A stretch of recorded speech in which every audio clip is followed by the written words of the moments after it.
Alright, for those who don't know, I'm not really a video maker. I'm not gonna make some crazy stream content. I do have some friends and some people that are working with me that are starting to get into Star Citizen. They have asked me a few questions about some ships, so I'm starting to make some ship videos. This one is the SRV, kind of how I see the ship is going to work out. I want to show you a couple of the things that are on the ship in general, just to kind of know, and possibly gameplay functions that it could have in the future. First thing first, it's just an industrial ship. Industrial components are supposed to be more like efficient and durable, trying to get the maximum amount of profit out of things. This is just a giant space tugboat. Well, I guess technically small, but still. So this is the external view.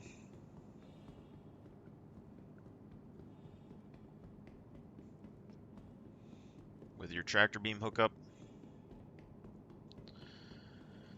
Something that you need to know, which seems like most SRV players don't really know, is that this right here has a cargo bay underneath it, which you can find with this button on the back left.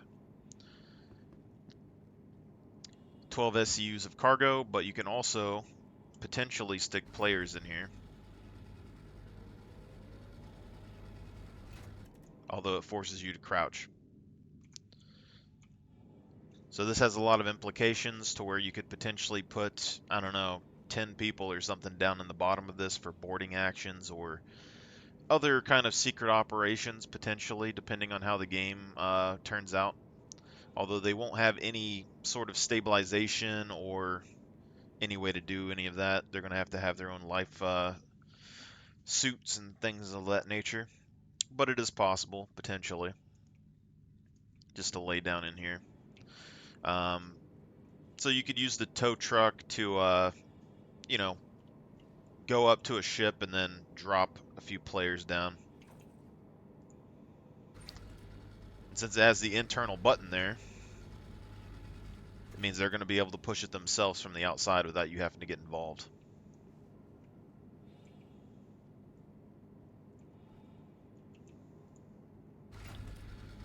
To the next side of this is the fuel port. There's a button here that activates it. This doesn't really have a function in the game yet, but we have seen in the past that they have hose technology and stuff that they're making for the game. So I think most ships, and this is why the landing pads are rated the way they are, most ships are going to have a certain amount of fuel that they need and also a certain amount of space that's going to be needed for the refuel lines to make it to the ships. And then some cargo bay or some shipping bays that have specific makes for certain ships, like the PCs and the Carrack. There's any number of reasons that they could, or ways that they could balance that to where, you know, it has a specific fuel port or anything else. So just something to note that this is here and potentially this is how you're going to manually refuel it in the future. A lot of the Argo ships actually have the buttons and stuff already kind of figured out compared to most ships. Then the only entry point that you have into the ship itself is this here lift. Potentially you could use this for hovering in planets and using it as a sniping platform or something if you wanted to set like a player here kind of overwatching an area. Potential use, but probably not going to be the best thing for it.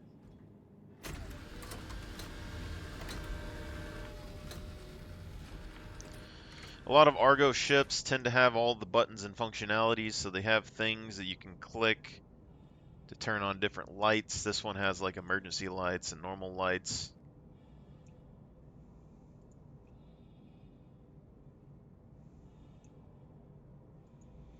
So just something to kind of take note of.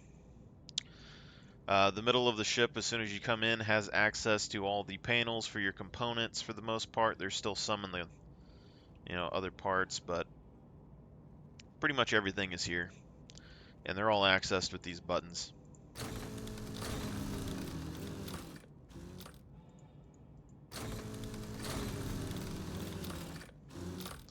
When it comes back to the hab area, you do have one bed, 2 chairs.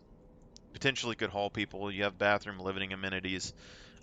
This pretty much, I'm sure, is a food processor a thing to make food for the most part. So it's going to be very similar to things that they have on other ships, like the Cutter Expedition. I'm not 100% sure what the red lights and stuff could mean, besides maybe fooling enemies to think that your ship is disabled, potentially. That's the only practical use I can really think of to have any of that going on.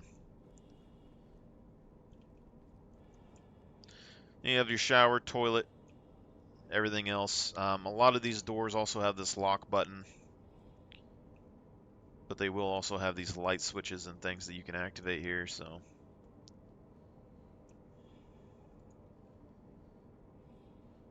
And the red light. The sink and the toilet have their own individual buttons. No real functionality as of yet, but you could still use this to store boxes, potentially, that you don't want moving around. You could put a player in here, but it isn't lockable. Supposed to be for contamination and stuff in the future, but you do have a suit locker.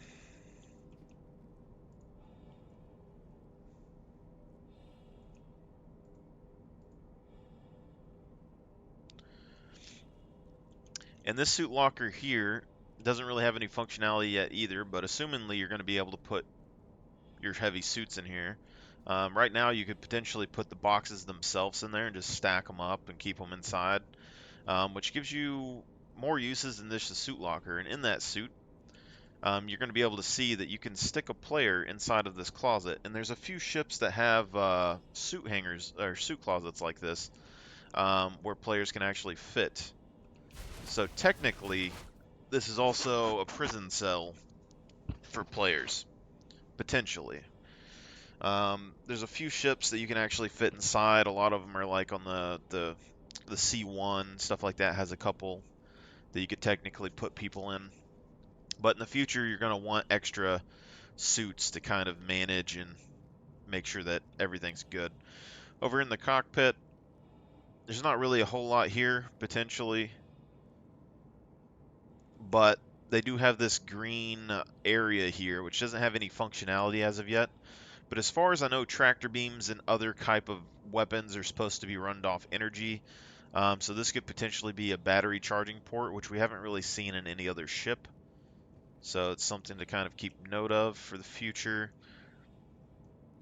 All in all, though, pretty good all-around ship. You have a few weapon racks. You can hold, a couple of good weapons, tractor beams, or whatever that you need. Good pistol holders, medical bays, stuff of that nature. So, or if you're putting a prisoner on here and you want to shove them in the suit locker, you could put their stuff over here maybe. Just all kind of in the mood for different things. Now, as for functional gameplay of this here ship, I think this has the most utility of a lot of the smaller ships. A lot of people say this ship's a bit too expensive for what it does, because essentially it's just a tractor beam. But as far as I can tell, the SRV is going to be able to be put into most groups of players and have some sort of function. You're in a military player base and you have people fighting all the time. Well, this ship's going to be able to pull those damaged fighters, damaged craft back to repair stations. Ground vehicles you could potentially just pick up and move them. You could use this as like a emergency drop ship, so you could get like a ballista or some ground vehicle, tow it behind it, run to a planet, drop them off on the ground, and then use this to get out of there really quickly. You can use it to move the bigger ships, so the more tugboats that you have, the bigger ships you're going to be able to move off and on of planets. The 12 SCU of cargo, you can do box missions, you can do a little bit of looting, you can do a little bit of bunker runs potentially, but you don't have a lot of ship armaments. The ship itself is pretty durable, but you're going to want to evade and fly to kind of get out of danger's way, unless you, say, are towing a ballista and you have friends in the back that you can activate and use it to defend the ship itself. Medical gameplay, you could send this out to be a kind of a ground force, maybe put a couple of people on board, land the ship, find the person, stabilize them, use this to tow the the damaged person's ship and put the injured person inside and move it to a hospital instead of moving the hospital into a danger zone. It doesn't have any armaments, so it's potentially one of the more friendly ships that players could see in the verse, to do like negotiations or transport people to and from someone else's ship because you don't have to worry about guns on it. Potentially could be used for pirate operations because you can use this ship, you can disable ships and use this to tow their ship out of an area, use it to pirate. You can put people in the lower sections here, so you can use it for like small boarding parties. When minefields come to the game, I'm assuming that this is going to be able to move the mines manually, so if that has any functionality or purpose, it could potentially be used for that. Mining operations, they've already said that they want the tractor beams to be able to move asteroids, so potentially you could use these to move valuable asteroids to your mining groups instead of your mining groups having to move through and get to these asteroids. So let's say that 90% of these asteroids that are in a belt are kind of crap. This SRV could fly in there, find the good asteroids, hook up to it, pull it to your mining operation without you having to go and fill up with all that unnecessary stuff. Same sort of thing could happen with salvaging.